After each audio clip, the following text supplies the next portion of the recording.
Hi guys, so in today's video we're going to be talking about trafficking.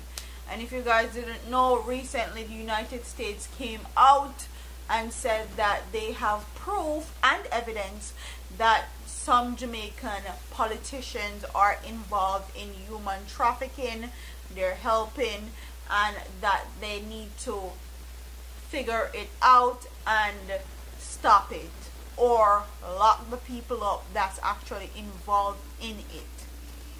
Jamaica's reply to them was, can't go around in a witch hunt to look for people where them claim say in a drug trafficking. If you don't have the evidence, then you come give it. Blase, blase, horse dead and cow fat and cow jump over the moon, which entails mean to me them not really want to look for which politician them know, because me sure them know which politician in a trafficking at Jamaica. But that's neither here nor there.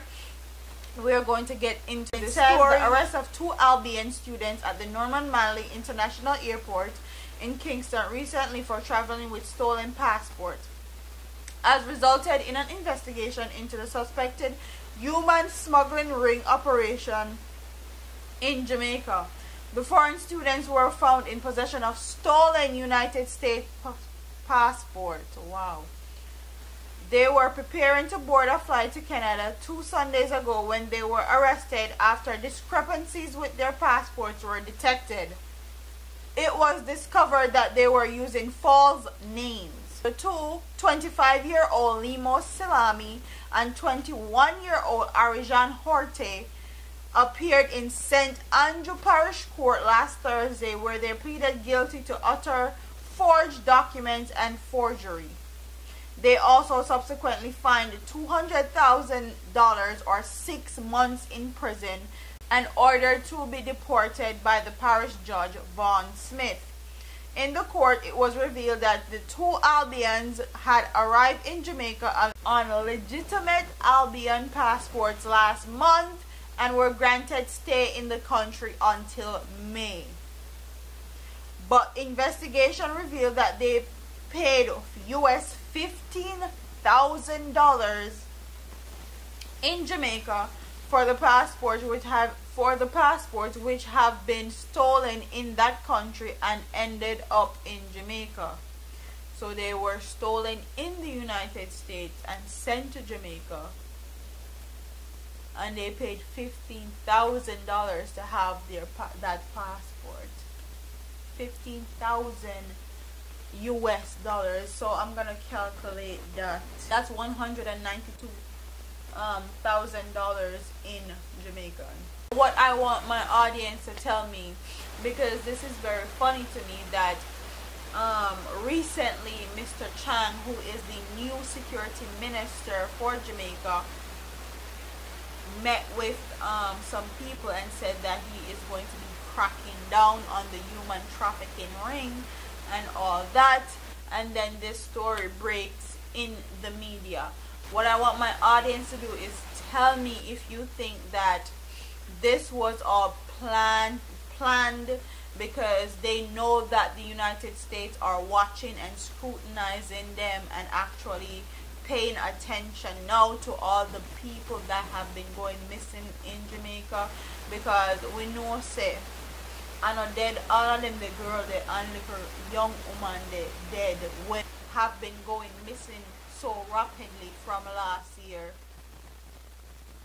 And we know say I know dead all of them dead. We know for a fact.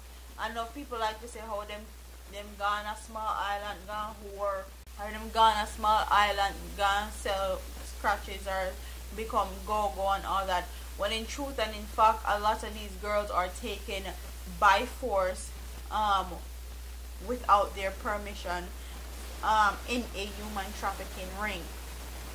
But comment in the comment section and tell me if you think that this is all planned. They put this in the media because they don't want the United States to start actually coming into Jamaica and actually putting the evidence that they have out there against these politicians and demand that something to be done?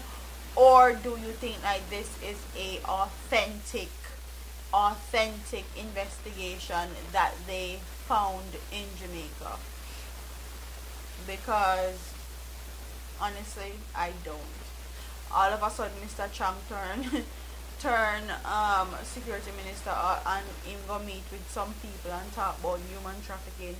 Now the next day in the news, them find two Albions where them claiming a human trafficking ring.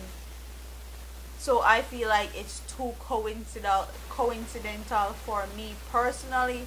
But I want you guys to comment in the comment section and tell me what you think.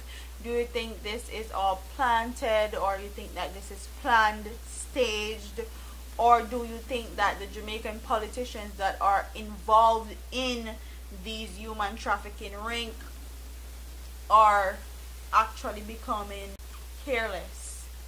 Do you think that they're becoming more careless, and they don't have their business intact and tighten up, so certain things are coming out in the media and coming out in the news? Or do you think they're doing this because the United States again is watching and taking note of everything that's happening in Jamaica? So comment in the comment section and tell me what you guys think. Don't forget to like, comment, share, and subscribe to your girl here on YouTube. I'm a part of here, man. Deuces.